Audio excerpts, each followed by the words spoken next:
Thank you very much for joining this webinar on fundraising from DAFs. I'm Nancy Bikson. I'm the Managing Director of Chapel & York and a lawyer.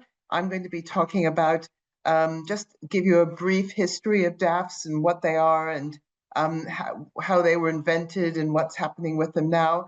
And then I'm going to turn over most of this to Kurstin, Finch, Gnehm, who is the executive director of our UK foundation and also a lead consultant with Kearney and Company in the fundraising area.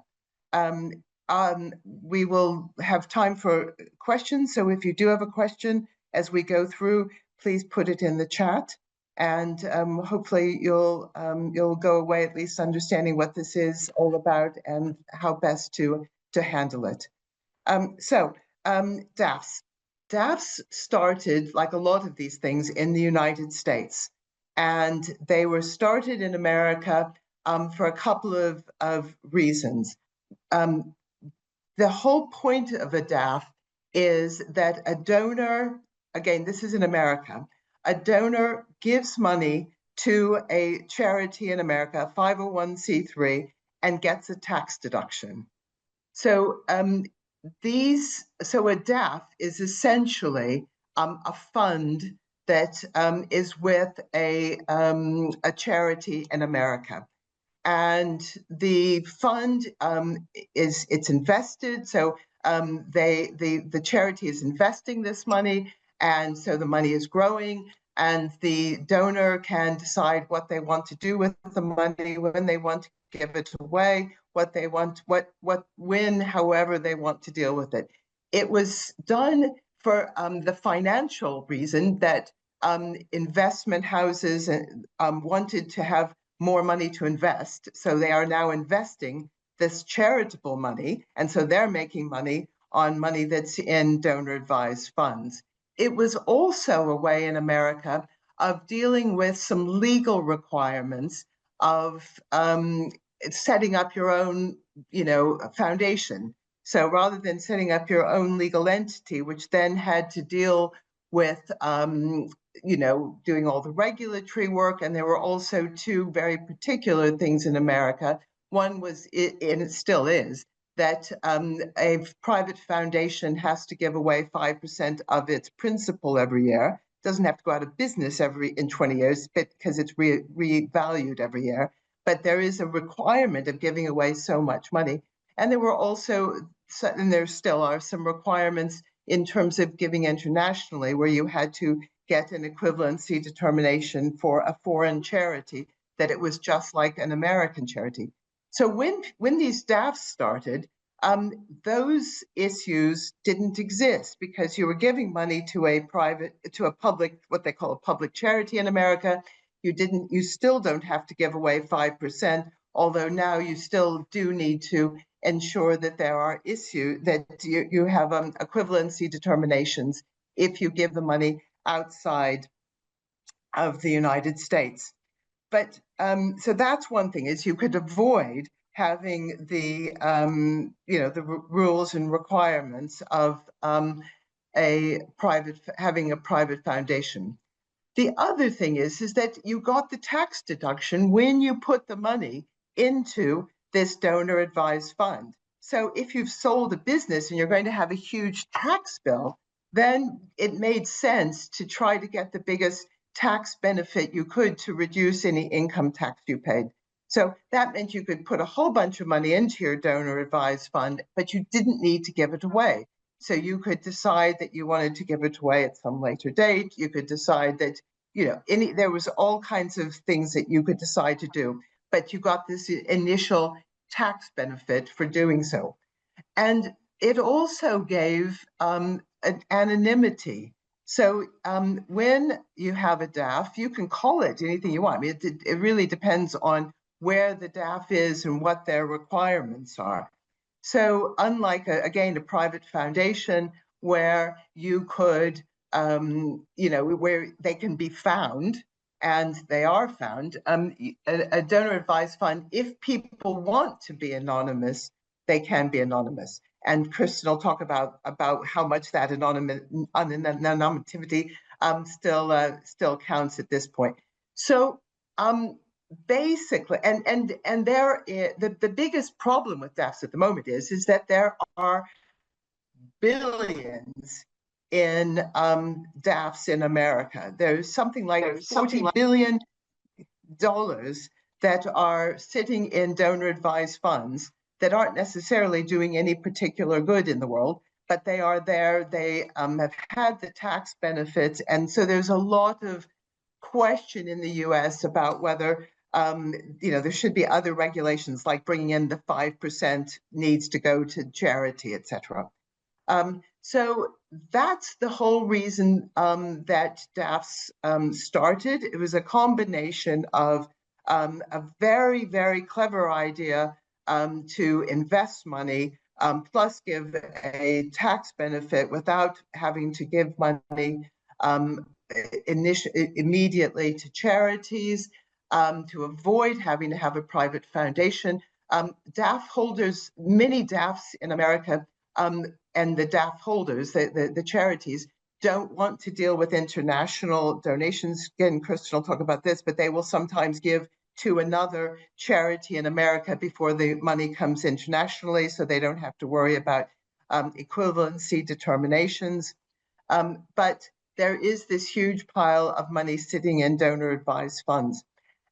Outside America, it's much less certain why DAFs exist, other than they are being offered. And so, in some countries like the UK, where there's a very small tax deductibility, again, it's a charitable bank account that people have set up, and they are heavily promoted. And I suppose just like people that used to have private foundations, it is that thing to have, is a donor-advised fund. But they are obviously growing in countries like Singapore and Hong Kong, where family offices are very much courted. People are looking at setting up donor-advised funds. There's very few donor-advised fund providers in those particular countries, and Europe is very, very slow, because again, some of the reasons why these things were done in America just don't sort of work in other countries, or don't work in the same way in those particular countries. So that's really the basis for the thing, is that, again, it avoided some of the legal issues in America. It provided this wonderful opportunity for providers, and still does, to invest money, so they're making money from this. There's the anonymity issue, and then there's the opportunity of having a DAF long-term, so that whatever your philanthropic program, if you have one, can be dealt with through a family or a group of people, or it can, or they can respond as they want to from applications, etc.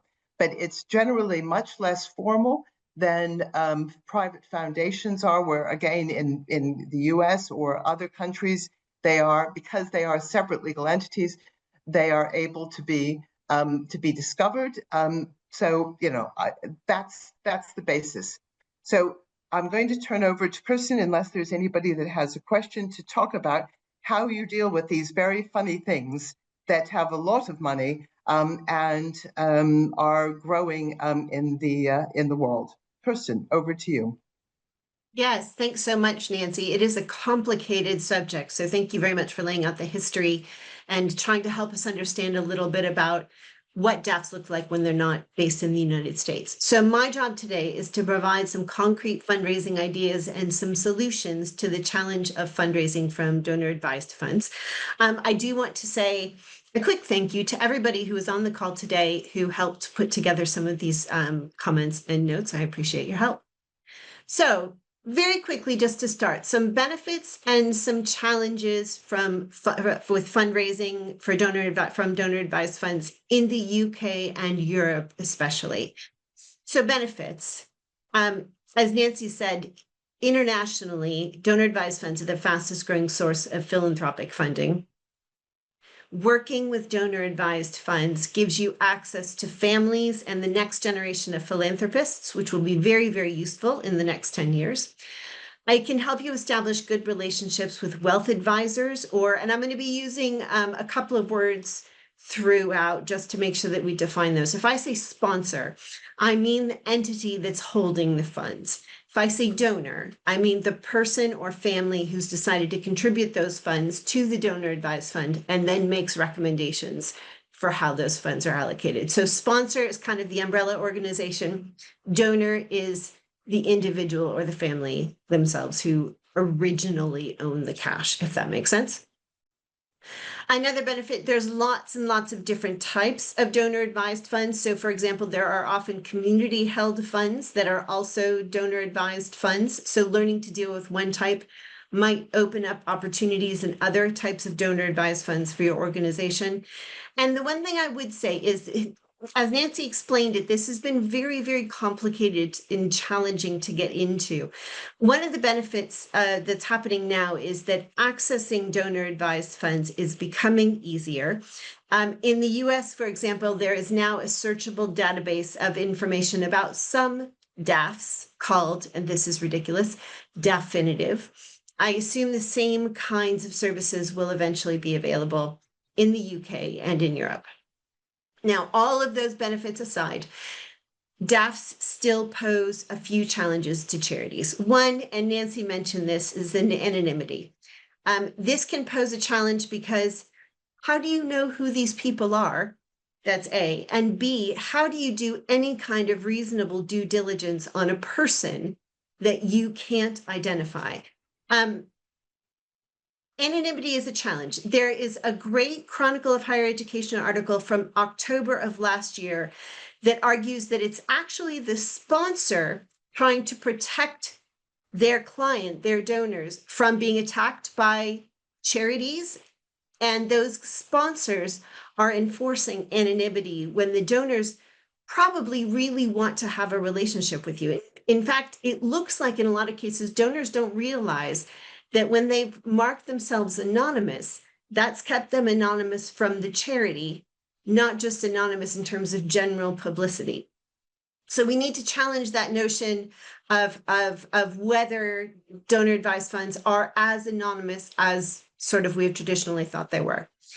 Additional challenges, the assets can sometimes be complex and that can frustrate your finance team. Donor advised fund gifts are often restricted to particular projects. If you're looking for unrestricted funds, that can be frustrating. And then you do end up with some of the challenges of dealing with a traditional trust or foundation, and that is minimum grant sizes, decision cycles, sectors of interest, timelines, things like that, that don't always work into the timeline that you have for your organization. Chloe, yes, I can post the name. I'm laughing, but yes, I can post the name of the US DAF database. It's called Dafinitive, like infinitive, or definitive, but definitive. Only an American organization could come up with a name that silly. So, okay, so let's move to how to find your donor advised fund donors. Your potential donor advised fund donors are probably already in your database, although they may not be donors right now. Very, very likely they are known to you. So let's talk quickly about how to identify the ones that are in your database, or if you need to go out and find donor advised fund donors, because that's where the funds are, some characteristics to look for when you're trying to find these people. Donor advised funds prospects are people who talk about wealth advisors when they're talking to members of your team. They use family language like my family gives or we give. They very often don't need tax receipts. They give without a pattern and often with non-cash assets. They can, if you know the title of their profession or their job title, it can be something that includes things like finance or tech or legal or entrepreneurialism, something like that. And they also may be people who give internationally or give across borders in some way. When you identify these people, just like you would with any other kind of predictive modeling you were already doing, make sure you set up ways to identify them and to track them in your database, because you do want to be able to keep track of them as you go.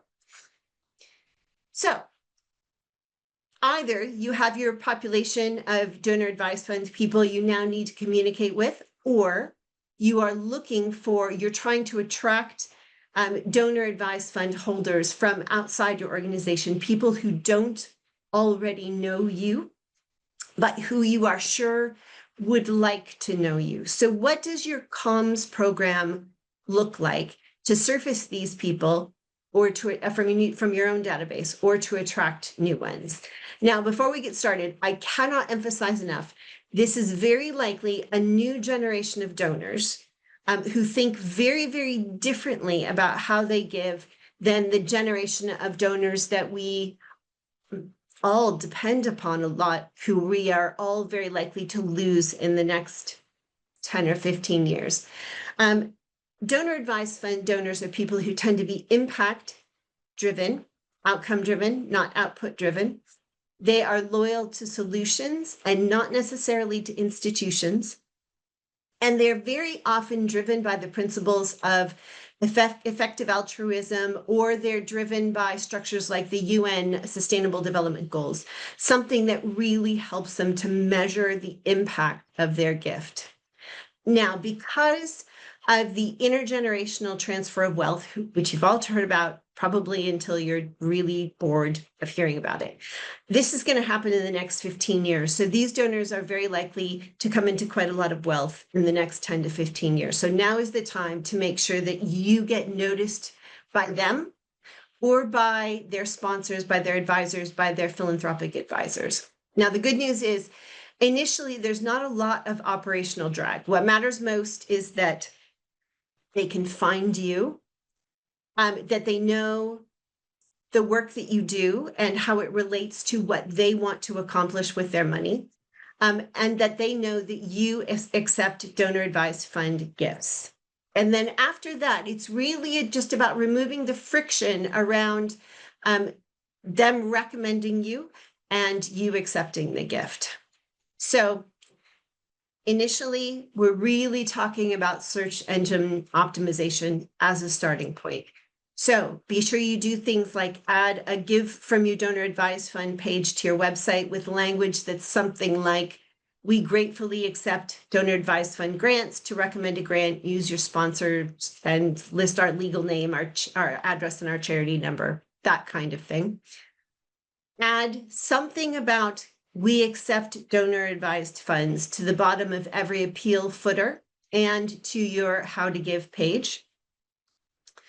That's a great question, Hannah. I'm going to leave that to Nancy to answer. Blog once how to give from your donor advised fund to the name of your charity, so it's Googleable. And then if you can find a donor advised fund donor who is willing to be profiled, profile them in your impact report, in your alumni magazine, in whatever kind of regular communications go out to donors and non-donors alike, just so that people are aware that you are a destination for donor advised funds. Make sure you mention donor advised funds at appropriate donor events. Make sure your materials, particularly your impact reports, thanks Nancy, talk about impact rather than just activities, as people with donor advised funds are very often looking for programs with clear and measurable impact. Normalize the discovery question. So this really means working with your major gifts team to develop a microscript that they can use when they're talking to prospects. And it depends on your organization and what your fundraisers are comfortable with, but that could be something like, when you make a gift, do you usually give directly or through something like CAF or Fidelity or a community foundation? Or many of our supporters give in different ways, by card, by bank transfer, by shares, or sometimes by a donor advised fund like CAF. What's easiest for you? And then, of course, like I said before, once you find out information make sure you capture it in your database so that once you know somebody is a donor advised fund donor, you talk to them as if they are a donor advised fund donor. So I've listed some comms ideas so far. What I'd like to do now is I'll move on to the next section, but if your organization has been particularly successful in some comms activity related to attracting or surfacing donor advised fund donors, right now, I invite you to drop that in the chat so that everyone else can benefit from your experience as well. And while you do that, and I'm very much looking forward to seeing what you suggest, I will move on to relationships. Because like all of fundraising, this is about leveraging relationships. So as we've said before, make sure that you cultivate the lookalikes in your database. Increase your awareness, your visibility with philanthropy advisors or wealth managers, and provide some sample language for them to pass on to their clients who might be interested in funding the really excellent and impact-driven work that you do. Now, there's some debate in the sector about whether or not wealth advisors really will promote your organization to clients who might be a good match for it. Some charities have found a lot of success with this. Other charities have found that wealth advisors' goals is to make their clients money and not necessarily to help them spend it. So I wouldn't go all in on this unless you've tested it. So start with wealth advisors or philanthropy advisors who are already known to you, already in your database, already connected to you either as donors themselves or as advisors to some of your donors. Send them a one-pager that highlights the impact and information on how to give by donor advised fund, and then wait to see what happens. At the same time, don't forget that corporations can have donor advised funds as well. So don't leave your corporate fundraising team out in the cold on this. Make sure that they're involved too. Now, interestingly, according to a recent article by the Chronicle of Philanthropy, 92% of donor advised funds have a succession plan. So this means that you need to be cultivating not only the people who hold the fund or potentially hold the fund, but also families. So make sure you publicize and position your work in terms of systemic change and provide reporting, impact reporting that people will share with their friends and family. That's really, really important. Now, I'm going to go off script here. Oh, sorry, Sue. I didn't warn you about this. I'm going to go off script here for a second. There was a really interesting article about donor advised funds in the Chronicle of Philanthropy yesterday, if you didn't see it.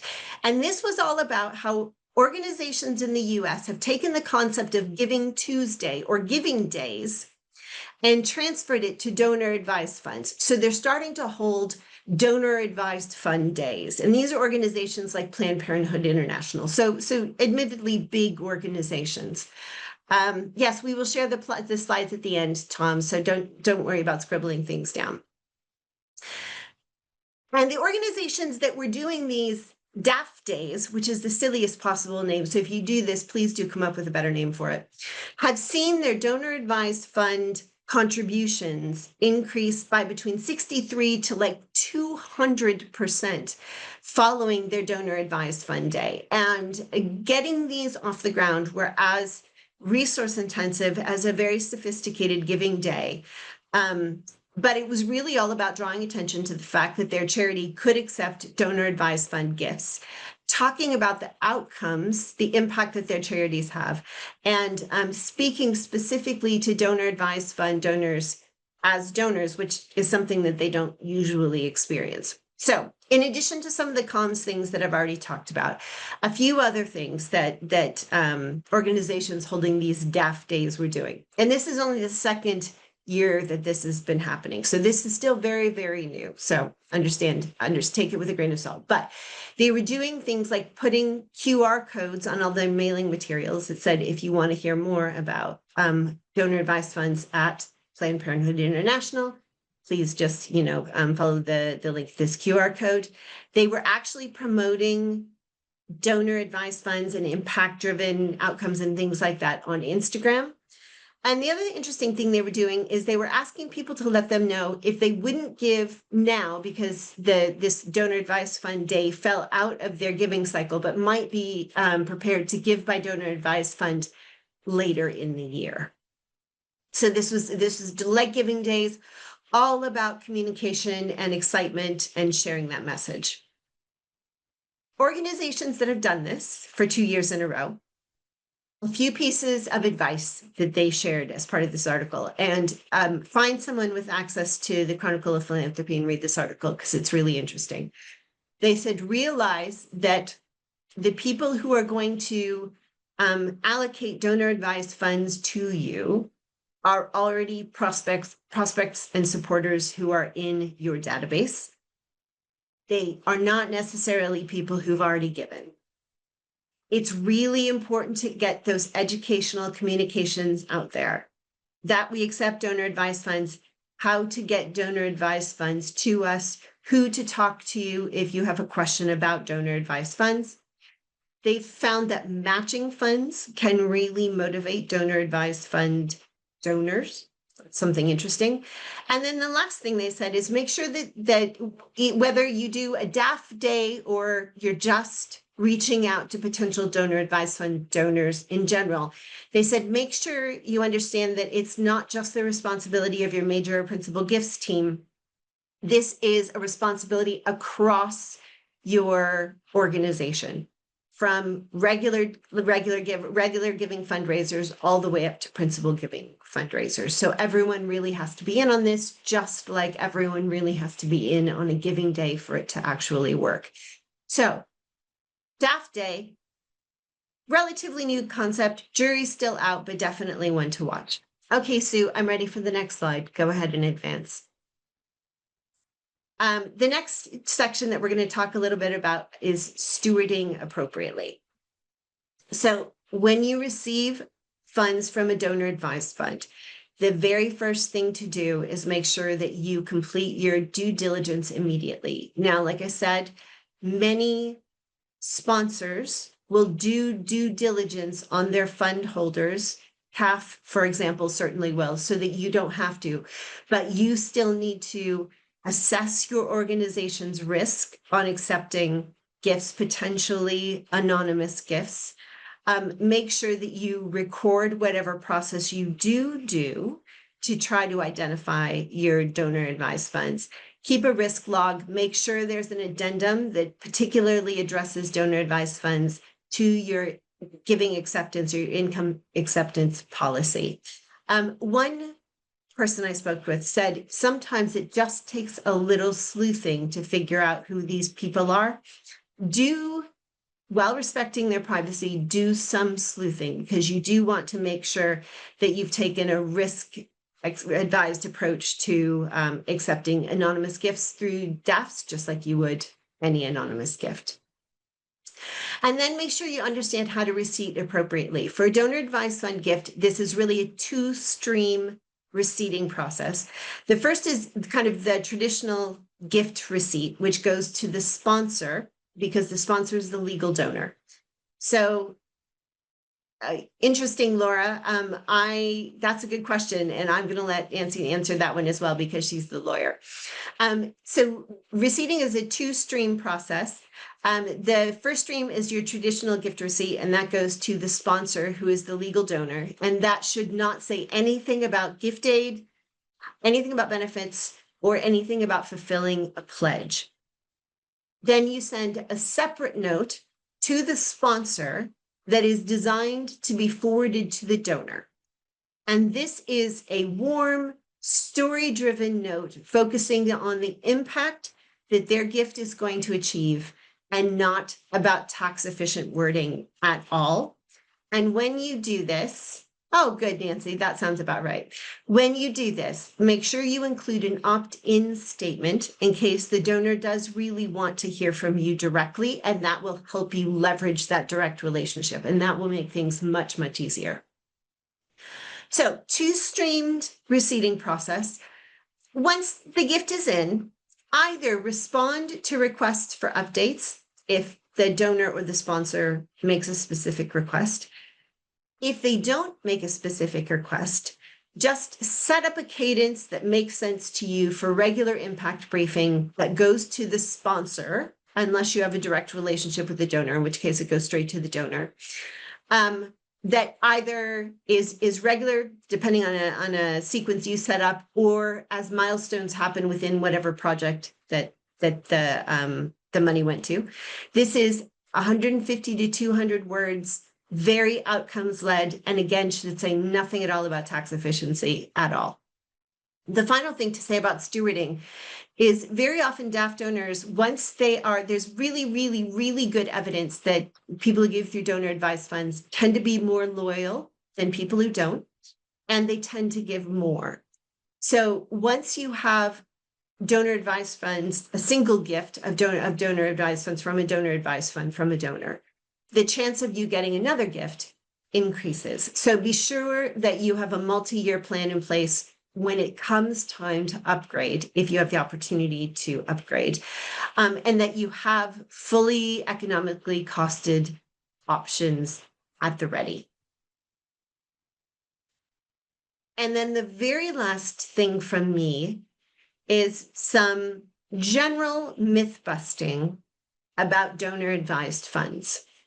So we've talked a little bit about donor advised funds are always anonymous. Some are, some aren't. Very often donors don't actually mind being identified. They're just being kept separate by their sponsor. Many don't mind being anonymous as long as they're not recognized publicly. So just be sure you understand what the difference is there. Donor advised funds are only for ultra high net worth individuals. Interestingly, they're not. We're seeing donor advised funds come in amounts at the 4, 5, and 6 figure giving level. So don't assume you're looking for people who are capable of giving $1 million or more. You may be looking for people with still significant giving capacity, but not at that level. And remember, many families use donor advised funds as a pot into which they all contribute. So the amount available could really be all across the board. So make sure you cast your net widely. You can't steward an anonymous donor advised fund. You can via the sponsor, just need to be creative. Donor advised funds are slow and inflexible. This can be true. Timelines can vary by sponsor and by asset type. It really helps if you know what the lines of progression and paperwork, you have all the paperwork ready before your first donor advised fund ever comes in, that you have those conversations with finance before the first donor advised fund, before you're ever notified about the first donor advised fund. You need bespoke technology to accept donor advised funds. You need a good relationship with your finance. Cool. Team. So make sure that you do that. Donor advised funds are restricted. They're often restricted. They're not always restricted. And demonstrating a good outcome to a donor. You know what? I thought that's actually one thing I should do. Oh, See I think we whether have it someone works who's not browser. muted. Okay. As with any If you donor, open it in the browser, I just wondered whether Mary's issues because she's Sue, can we mute that one, please? Because she's a oh. Okay, that might have done it. As with any donor, a good relationship and a good outcome at the end of the first cycle of gifts always increases the chance that you have less restriction on the next one. Advisors will block access to donor advised funds. As I've said, this is very often the case. However, many welcome credible, concise materials. So treat the wealth advisor, the sponsor, as a partner, and give them briefs they can forward to their donors, and an opt-in request as well. And then donor advised funds are impossible to stewardship. You need to develop a stewardship journey that goes through a sponsor. Again, be prepared for this before anything, before you're notified that any money is coming to you. And that's it from me. So I think we can put the slides down now. And Nancy, is there anything that you would like to add to or comment on before we open it up for questions? Yes, thanks very much, Kurstin. A couple of things. One is just looking at the kind of questions. DAF sponsors can be all over the board. So they might be more of a professional company like Fidelity in America, which is really an investment company. And even though they have a charity, they're in it for the money. Other DAF providers may be more of a charity. So they see it as a way of getting, other people who are involved in the same causes as they are to invest in them. They often do, charge fees or get involved in that. They may have, and each sponsor is a charity. They can decide what their DAF offer looks like. They may have a limitation. So they may say, well, we don't want to set up a DAF unless there's 100,000 in it. Or they may say, you can't make international donations from your DAF. So there's a whole variety of things that that DAF, is a DAF is going to ask, and etc. Laura, we'll come back to you. Let me come back to you on this the gift sending thing. But so there's a whole. It is a variety, but the really underlying thing is for most people, and I think you'd agree, Kurstin, is this is a charitable bank account, and outside, particularly of America, that's almost what the promotion is. I mean, Singapore, as I said, is growing, and the Community Foundation of Singapore, that's got the most staffs there, is saying this is a way of us of you managing your philanthropy in a way where we can help advise you, we can hold your money, you can do a whole lot of things through this, and so but the words tax benefit don't really come in like they do with the American side of things.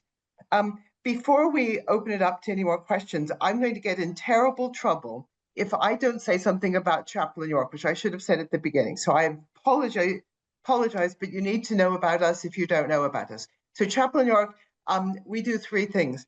We set up and manage charities. For example, we set up a lot and manage a lot of 501c3s in America. We also have a network of foundations through which charities can fundraise internationally. So we have one in the US, we have one in the UK, we have one in the Netherlands, in Switzerland, in Hong Kong and Canada, and our US and UK ones are linked so that Americans in the UK that give to the UK Foundation get both the benefit of gift aid, plus they get a US tax deduction. And then we also help with international fundraising. So that's why we're involved in this whole thing. Increasingly, people are coming to us saying, can we set up donor advised funds for them in our various foundations?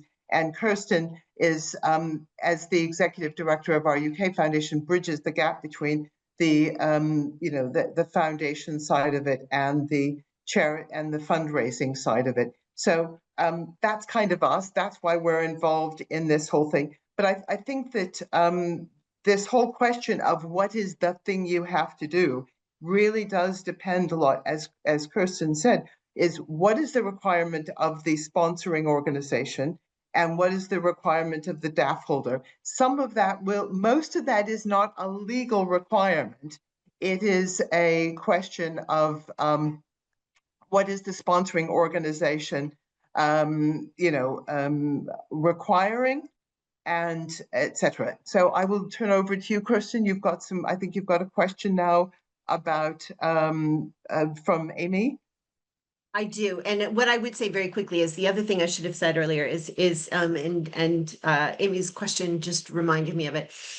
In some cases, donor advised funds will be run just like someone's personal bank account, and they will give money to organizations as they see fit, with no schedule, no warning, nothing like that. Some donor advised funds are run very much like foundations, where you have to apply and there's a schedule. And so it really depends very, very much on what kind of donor advised fund you're dealing with, but you won't know that until you reach out and start building a relationship with the person or with the whoever's the sponsor is for the donor advised fund. So it really is kind of all across the map. Amy's original question, for those of you who are not following along with the chat, Amy's original question was, Amy, I hope you don't mind if I read this. We received a donation from a sponsor, UBS, without any communication. The donation just landed in our bank account. We were able to track it back to an individual that Amy had been working with who hadn't let them know that they were planning on giving in anyway, but she wondered if this was standard practice. It can be standard practice. Yes, money can just arrive. And then Amy said, and I said, yes, that happens sometimes. Amy said, any tips on how to manage the situations? It can be very opaque in terms of trying to contact someone at a donor advised fund, which then raises the questions around due diligence and gift acceptance if we can't contact anyone to ascertain who the gift has come from. Now, Nancy, you're the lawyer, so I'm going to give the fundraiser response, and then you can give the lawyer response. Okay. And the fundraiser response would be, this really depends on the risk appetite of your organization. You should have policies in place around gift acceptance that will let you know exactly how anonymous a gift can be before you are allowed to accept it. In my experience, if you can identify who the gift has come from in an informal way, sometimes that is enough, as long as the sponsor themselves are reputable and have done, and I think UBS could be relied to do this, have done their own due diligence on the person making the gift. Nancy, that's what I would say as a fundraiser. What would you say as a lawyer? Yeah, so I think it's the same. It's an answer to that question, and it's also an answer to the question from Debbie Bentley about, do wealth managers hold the DAFs? The person holding the organization holding the DAF is a charity in its country. No matter which country it is, that's the whole point of it. It is in a charitable organization because the money was given to a charity, whatever tax benefits or whatever, and then the money is coming from the charity. So the question would be, as Kurstin alluded to, did that charity do due diligence on it? Now, some banks and things do have their own separate charity, but they are a separate charity. So that charity, whether it's in the UK or it's a nonprofit in the US or it's a Singaporean IPC, will have to, they are regulated by the charity organization or the IRS or whoever regulates charities in those countries. So it would be bad practice on their part to both, one, have a DAF without knowing who their donors are. So most of them are going to have, all of them are going to have done some due diligence on the client. So I suppose that if your organization is willing to accept that, that this is coming from another charity that will have done due diligence, it may have some, it may give you some more comfort that somebody has already done due diligence on this before you got it. So the answer then, the second question to that is, do wealth managers hold the DAFs? No.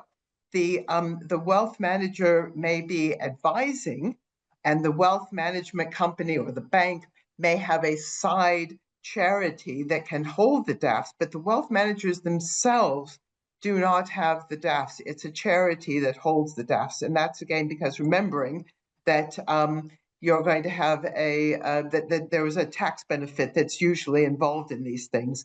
I'm just trying to talk and read at the same time, which is always a bad idea. If one donor is donated via a DAF, are you more likely to get more donations from other donors from the same DAF? Well, can I just say there that different people have different DAFs. So, that's the whole point of it. They each have their own. If you think of a DAF, I think, would you agree, Kurstin? You've got to think of a DAF as a bank account for a donor. That's really what you're dealing with. And all of Kurstin's or set of donors, sometimes a set of donors. Yeah. So it's not always one donor, it can be a set of donors. It might be a family, it might be a group, it might be whatever, but they are, but it is literally their bank account, their charitable bank account. So if you think of it that way, then you don't need to deal with this. The person who asked about Singapore, that's a whole different ballgame. I think, can we leave that for another thing, or contact me directly and I'll talk to you about Singapore, because that's things. Can I ask you, can I say one more thing about Fiona's question, Yeah. Nancy, and then I can answer Fiona Ross's. Hi, Fiona Ross, by the way. I can answer Fiona's question. So if a donor has donated via a DAF, are you likely to get more donations from other donors to the DAF? So donors will talk. And so if donors know other donors who have DAFs with the same organization, yes, you might.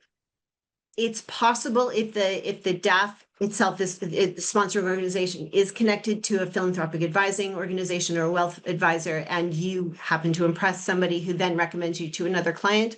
Yes, that's possible as well. It's not automatic, so it's not something I would count on, but just like relationships are built and networks are built, DAFs will operate in the same kind of way. Fiona, yes, sometimes organizations reject DAF gifts, particularly if they really cannot.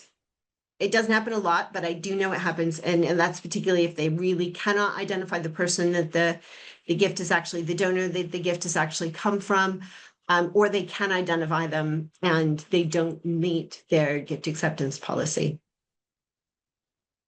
I think the next question about stewarding donations that arrive without any comms. I mean, you can't. Except unless you go through the sponsor. And so that goes back to kind of that two-streamed approach to stewardship that I talked about initially. Receipt to the sponsor, something that can be forwarded to the donor with the expectation that that the sponsor will probably forward it to the donor. Whether the donor has an expectation of that or not, I would kind of let that go, and I would just make kind of that two-stream approach kind of your standard approach.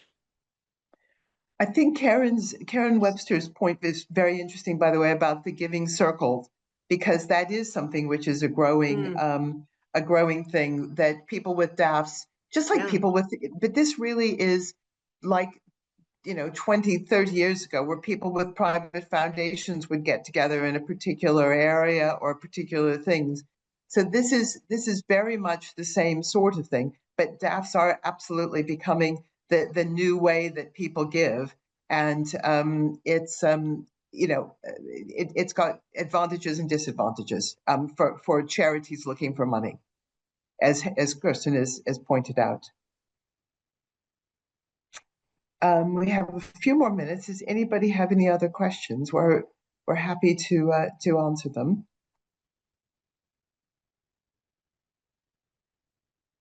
What I would say is now is the time to get your organization ready to accept donor advised funds. So you don't want to be having the question about gift, like risk tolerance, when the gift is on your doorstep. You will have had conversations about risk tolerance with gift acceptance. Of course you will have done, and you will have policies in place. This is a slightly different scenario. And so I would have those conversations now before the gifts arrive, so that you don't have to try to deal with them once they're on your doorstep. What strategy would you recommend? Yeah, go ahead. I was just going to go with Hannah's question. What strategy would you recommend for increasing your organization's awareness in the DAF space? Should you spread your net far and wide and try to reach as many DAFs as possible, or focus on a select few and reviews your success regularly? Hannah, it really depends. I would not use a totally untargeted approach, and it really depends on what your organization does and specializes in. But like anything, it's going to depend on the resource that you have available. So I would, in the very first instances, I would do those things that I talked about in the comms section that are relatively simple to do, and that feed into comms that you're already doing.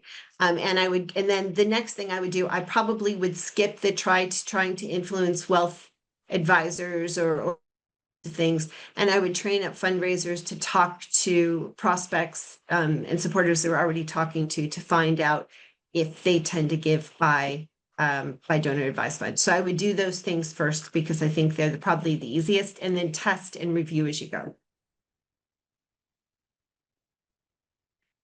I just want to reinforce what Kurstin's saying is, just remember that DAFs are a bank account.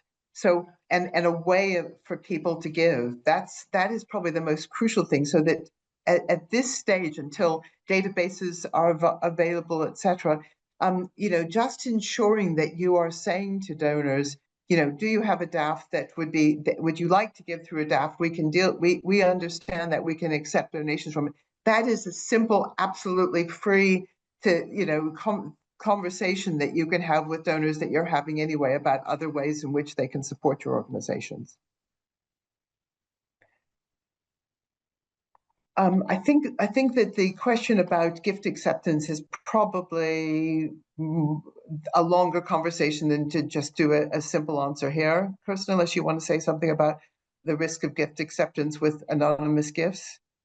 I mean, it's the same as you would always think about a gift acceptance risk with anonymous gifts. Eventually, yes, the gift might always be anonymous, and in which case maybe you've dodged a bullet, but there's always the possibility it can't. And you need to really lead from a place of just assuming that the gift won't forever be anonymous, and that you need to deal with it in what ethical and risk appropriate way your organization has decided to deal with anonymous gifts, which is really going to change depending on the organization. And the question about Canada and DAFs are growing in Canada. I mean, DAFs are growing everywhere. It's the same, it comes from the same place of tax benefits, plus a desire to have an entity that's managed by somebody else. There is no, so Canada is very similar to the States and really worldwide. DAFs are growing, but all of the strategies that Kurstin's talked about are applicable with DAFs anywhere, but it's still the same issue. They are still a bank account for somebody. They're a well-managed bank account, they are, etc. But that's really where we're starting. That's still the starting place, and it's true in Canada as well. Yeah.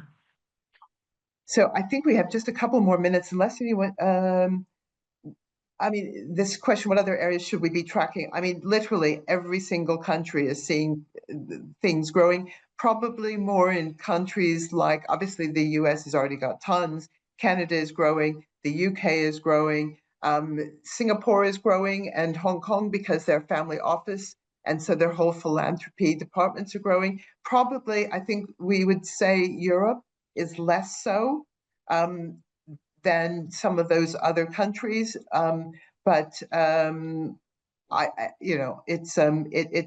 it's still growing. And the answer, I guess I'll answer this, and then Kurstin, you can answer, and then I think that's probably the end, is do we think DAFs will be the demise of the traditional charitable trust? I think there's always going to be people who want to manage their the entire activity, because when you have a DAF, you are trusting that the sponsor, you're trusting them, you're dealing with their rules and regulations, you're giving up 100% control for having somebody else manage something. It's very much the same as whether, for example, you've got your own friends of organization in a country, or you're using an intermediary like Chapel in York.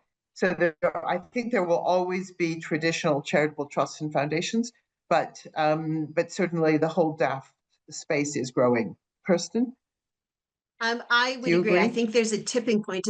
I would agree. I think there's a tipping point depending on how much money you actually have to be managed, at which point having a traditional charitable trust still makes sense for the moment. Of course, tax laws can always change, but I think there's a role for both right now.